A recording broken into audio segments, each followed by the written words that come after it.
West Lafayette, Indiana, make sure you stop by AJ's, which is off of Vine Street. The food is amazing. Now it's time for the interview.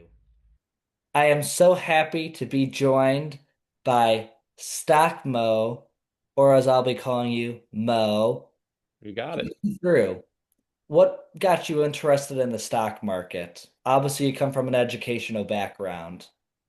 Yeah, when I was young, growing up in my small town in central Pennsylvania, the one thing I learned, I think I bought my first stock when I was 18 years old, which give a little age here, over 3 decades ago. And I went to college. I got accepted for chemical engineering, and I gravitated towards, by the time I was done, just like almost every other student, I switched majors all around and got into business instead. So the idea of investing came from an early background, just like most people, I wanted to make it big. I wanted to, buy stocks, make more money, rinse and repeat, get the financial freedom and enjoy life. The older you get, the more you realize it's not quite that simple, and it takes a lot more to get there. Wow. Well, the first thing I kind of have is young people are literally broke. And why should young Mhm. people, once they get capital, and by the way, or just make money at a job, um, why should they invest in the stock market? Why should they put in $20 a month or $30 a month? Obviously, I'm not going to ask you what they should invest in or shouldn't, because that could get us in trouble. But why should they consider looking into the stock market or cryptocurrency? Why should they think about putting $20 aside to put into a stock fund or something? Why? Hope, one word, hope. Here's the deal. If you go out there and you get a job when you're young, most people are young. They have the whole world ahead of them. They're just so excited. Like we're gonna get out there. It reminds me of the old Matt Foley skit. You're gonna get out there. You're gonna take over the world. Take the moon, put it in your pocket, and it's not just like it's not. I'm here to tell you, it's not going to be quite that simple. For the vast majority of people out there in the world, you're going to get smacked in the face with real life bills, sickness, illness. You start having families, and the bills mount, and the costs never stop. And then you finally get ahead, like I did. I'm getting in my 40s. We're finally breaking it. My wife comes down with stage 3 cancer. We lost everything. We had to go basically and start over. I had to have people feed my kids to start over. Had to have a list while I'm going to get, she's out there going to the hospital, getting treatments, radiation, chemo, operations to save her life, which good news, they did, but it costs us everything. So even when you're young, you get smacked in the face. You get mid-age, you get smacked in the face. And on top of that, my kids wanted to go to college. So when you say, why invest? Because it gives you hope. It's the one thing that allows you to have a light at the end of the tunnel. The S&P 500 averages 10% return over the last 30 years. The QQQ, the Nasdaq 100, that averages 14% over the last 30 years. In other words, it is outperforming inflation. It gives you hope. You continue to do what you just said, the dollar cost averaging, what you can afford into a retirement account to take advantage of those tax advantages. It could be an IRA, a Roth, or any of those. And what you're doing is you're building hope. And once you get to a point that you have your financial freedom, you start working on generational wealth. You start working on helping out the next generation, if you so desire. Not everybody has that desire. I personally am looking to help out my kids and someday possibly grandkids if I if I ever have any. But for now, that's the word I tell people. It gives you when you're going to work, and maybe you love your job. Maybe you can't wait to wake up in the morning and be there and spend 8 to 10 hours a day there. But I'm going to guess anybody who's watching this, for the most part, most of them are going to say, no, I'd rather be doing something else. It doesn't mean you hate your job, but you'd rather be doing something else, hanging out with your family, traveling, just sitting back on a lake somewhere, casting in a redfin, trying to catch a trout. I don't know what it is, but a lot of people have dreams and hopes, and what allows us to get to them is that investing. And so that's what I think. And one concern, obviously, because we've moved in a big digital direction, people have always been trading stocks and things like that. In some ways, it's easier with apps like Fidelity, or Robinhood, or crypto things like Coinbase, or Ripple or others. And I want to be clear that none of those people sponsor my show as I'm recording this interview. I have no affiliation with them, but obviously there are apps out there that make it a lot easier. You could be sitting in bed and decide to buy stocks and do it in a quicker manner than 30, 40 years ago. But why, when it comes to a Roth, do you think that's still going to be important 30 years from now? Or do you think people are going to look back and be like, there was a better option? A better option in terms of, Putting money down somewhere. you mean like in a stock market? Is there Yeah. a better option in investing? Well, the best thing you can do in invest is in yourself. That's that first and foremost, invest in yourself, your knowledge, your learning. Take care of you first. But I also believe that securing a financial future, your independence, that you don't need anything, starts to give you more freedom for your health, your mental health. A lot of good things come when you have the financial means to walk away from a bad situation. Put yourself in a situation where you have your family. You and your significant other have a few kids. Next thing you know, you have problems at work. They're treating you bad. You're coming home miserable. It's rubbing off on the family. Everybody can tell you're under stress. Your significant other is at home taking care of the kids. You can't leave. What kind of situation is that for the kids, you, and them? It's just not good. But when you have financial freedom, it allows you to walk away from a bad situation and find a better situation, a place where people respect you. And so I would argue that when you say, is there a better place to put money? Is there a better thing to do with it? I can't tell you what investments are going to make, the most over the next 30 years. All we have is the past to look and kind of guide us a little bit. But I can tell you this, from a seat where I went from losing everything 5 years ago to the seat where now I'm financially free. I am so much more at peace with what we have, in life, and I can deal with it better. If there's a situation that it bothers me, I can deal with it in a different light because now if it's something that causes undue stress on my family, we have the ability to not have to be there in terms of working, if you understand what I'm saying. If we need a day off, I can take it. When you're working for someone else, you don't have that right. You could sit there and, hey, we need you to come in Monday through Friday. Well, I need a couple of days to deal with some things. No, and then, you don't have that.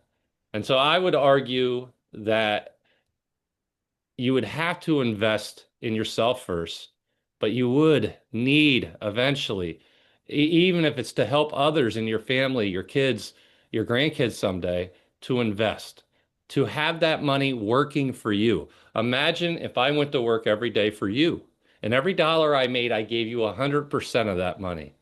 And I do it for the next 50 years in your life. You would love it. But that's what investing does for you. You buy a little piece of a business. That business is working as hard as it can if it's managed right to make you as much money as you can in the form of dividends, price appreciation, whatever means they get that money back to you.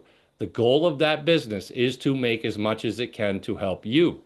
Now, that's the same thing as me working for you. So your job as an investor, and this is the tricky part nowadays, is to find the right people to listen to in terms of bettering your knowledge. Not necessarily saying, oh, I got to do whatever they tell me to do play-wise, but to learn. Now, I'm a teacher. I run a financial education channel on YouTube. Now, not everybody does that. I know a lot of people are like, hey, you need to buy this or you need to sell this. I don't recommend buying or selling anything. I just share what I do, and I share a lot of learning, a lot of technicals, a lot of fundamentals. I teach about different asset classes, and I try to make sure that anybody who watches my channel walks away better up here, and of course, hopefully down in their wallet as well, as they take my knowledge and what I'm doing and do their own due diligence and see if it makes sense for their unique situation. Appreciate you sharing that.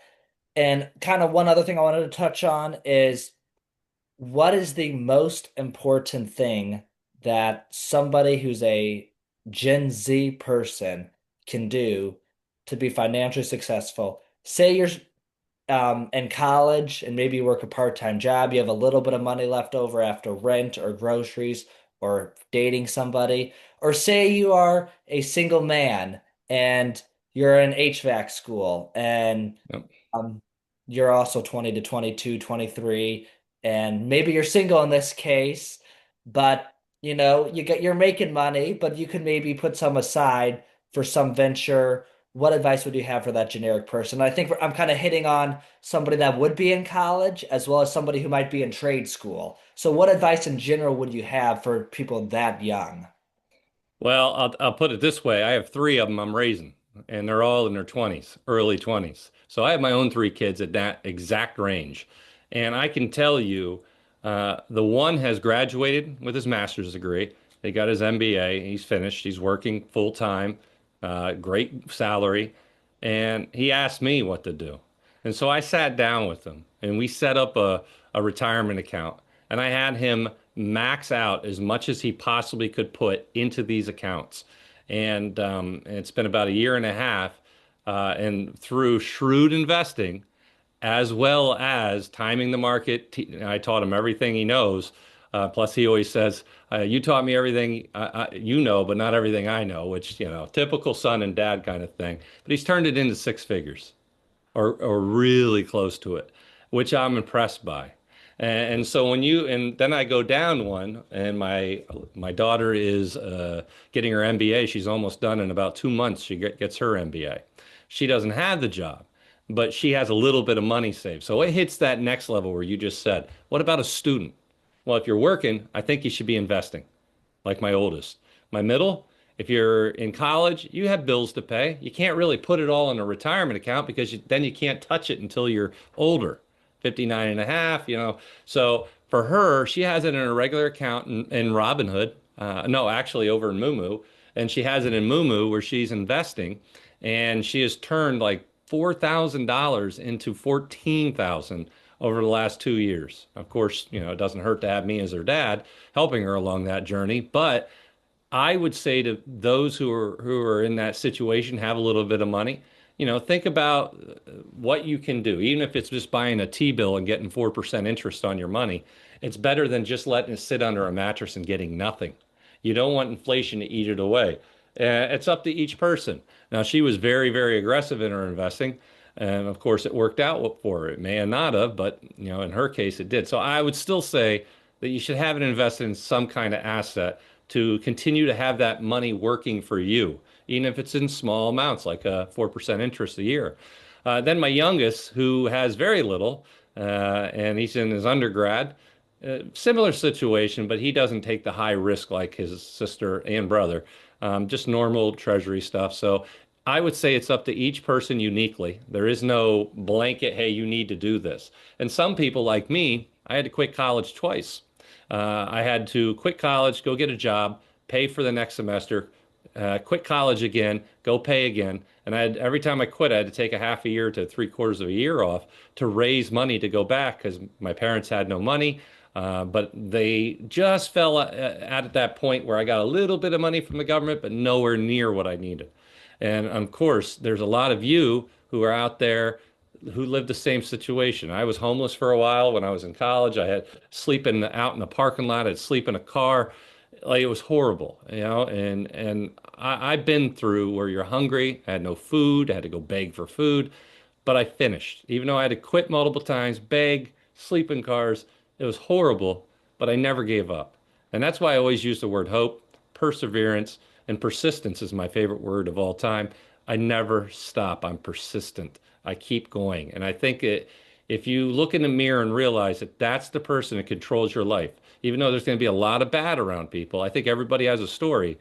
At the end of the day, it's that person looking back at you in that mirror who's going to give you the direction and strength and perseverance to get to that next level. And I think it starts there. You got to realize that in the end all, it's you who cares about you the most. And I think that person that's looking back at you is going to be able to get you to where you need to be. And this is kind of a subject that is very personal to you. You just mentioned homelessness. Um, what would you say to somebody who's homeless on the street? Obviously, some people are homeless because they had nowhere else to go money-wise. Other people, it hurts to admit this, but if you do drugs and you get fired from a job and your wife leaves you, that can also end you up on the street. if you then get along bad with family members. But what would your advice be to a homeless person if they are watching this somewhere? You know, it seems like most likely when you're at that point, and I remember that point quite vividly, you're at the lowest point in life that you think you know, what's going on? How did I get here?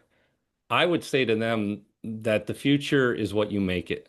And I'll say it again, it starts by looking in the mirror and absolutely pulling the pants up, buckling it up, and getting it started. And it's not going to be easy. Thankfully, there are services out there to help people who are trying to get back on their feet. And we got a lot of support services in this country. They just need to find somebody who can help them get to that. But I would say don't give up. Don't stop. Like I said, man, it took a lot of tough roadblocks to get through, but you can do it. I know once I faced that, I had to get through it. And it's just not good, but you can't give up. You can't give up on yourself. You can't give up on those who are depending on you. If you got to a point that you're homeless for whatever reason, there are services out there to help you. Thankfully, a lot more than there were back in my day. I ended up asking for help and getting zero. And I basically, it was a really bad situation. I'll tell you this, thankfully, since 30 years ago, things have gotten increasingly better in my viewpoint compared to what I had to go through. But I think if you talk to somebody who is out there in that street right now, they disagree with me, and I wholeheartedly understand why they would feel that way. And I think that's why the men and women out there who are out there trying to help these people are doing a strong fight, a tough fight. But I do believe that everyone out there has the capability, hopefully, to get back on their feet and where they want to be. Appreciate you sharing that. I know that's a very personal subject to you. And kind of the last thing is you've now grown your Stockmo name to over 1 million followers with everything added up. And Mm. um, what does it mean to you looking back so far on your journey from being homeless at a point to where you are now? Well, I went on to get two master's degrees. I taught for high school, two national championship coaching and investing. I think it's 15 or 13 state championships from high school, recognized on the Senate floor in Pennsylvania multiple times, down in Washington, D.C. multiple times. To think about where I came from. And I was a financial advisor for the country's largest advising firm as well. All of that didn't come from someone giving it to me. I grew up, my family needed government help just like a lot of families out there. I told you my background. It did not come with a silver spoon. I didn't even have a spoon. It was a rough journey to get to where I am. You know the saying, and I don't like living by sayings. People, hard times make hard people. I can tell you right now, I had to drive when I was young. I didn't need to go through the hard times. And unfortunately, for a lot of us out there, we're forced into hard times. We're forced through the darkness, not because we want to be there, because it molds us and pressure makes diamonds. And I don't think people need to experience that kind of pain just to get to be successful. Unfortunately, that's a very difficult world we live in. And I'd say a lot of people have to travel the same way I do. And life has a way of stopping them. And I think we have a lot of bright minds in this country, in this world, that are going to be pushed down to a point that they can never fully develop and help make this world a better place because of the roadblocks, the financial roadblocks, other roadblocks that are out there in this world that need to be ripped down. I don't have an answer for that. I don't know how you break those roadblocks. All I know is the only thing that got me through my roadblocks was perseverance. It was pain, suffering, doing construction, quitting college multiple times, not because I couldn't do it. I didn't have the money. And that's a sad situation where you got talent in this country for educational reasons that they could go on to get doctorates and be some of the brightest minds in our world, but yet they're denied the ability to better themselves and therefore their family, their future spouses, their kids, their grandkids, all because they don't have the financial means to do it. And that's a sad state when you can't mold the brightest minds because of money. And so as I think about my journey to where I am at and where I got from, where I came from, I'm blessed, I'm humbled, but I'm also determined to help those who I can in terms of financial education, literacy, just sharing what I'm doing. And there's no paywall. I share my portfolio on my YouTube channel, and no one has to pay to follow it. I do have Patreon where they can follow and talk to me and stuff, but I don't hide what I do. I want people who can't afford it to be able to pick up a phone, go to a free computer, look at what I'm doing, and they don't have to pay a penny. And that's kind of, I want to make the world a better place, and I think I'm doing that. But at the same time, I understand that there's a lot of changes that need to be done. I just don't got the answer for that, unfortunately. I appreciate you being completely honest. You're not, I interview a lot of politicians, as I'm sure you looked into my show, and they'll never say that they don't have an answer. They'll try to come up with something, and it typically doesn't make sense. So I appreciate you being completely honest on that. Really appreciate you joining the show today. What's the best, or I shouldn't say best, but maybe the most fun market that you're looking into right now, just from a general stock idea? Is it Yep. AI? Is it crypto? What is it? It's crypto, easily. And remember, I come from a background of a lot of research. I'm a research kind of guy. And when I look at everything that's going on, the monetary M2, everything's going through the roof. You're seeing the worldwide M2 increasing at above average rates, which means more money flowing into the system, which means that assets start to go up a little bit more than normal. And you're seeing bubbles starting to be blown up in terms of equity valuations, everything in all, right? So when I look at it, I look at the leadership of our country and I think, what would they want to go up for those around them to make the most possible money? And I follow a lot of that. I follow the SEC and the regulations they're working with. I follow the bills in DC. And what it comes down to, one thing, crypto. Crypto, crypto, crypto. Man, if you look and you see how many hundreds of millions, if not billions, that are tied to the leadership in DC amongst all the politicians left and right of the aisle, it is absolutely mind-blowing.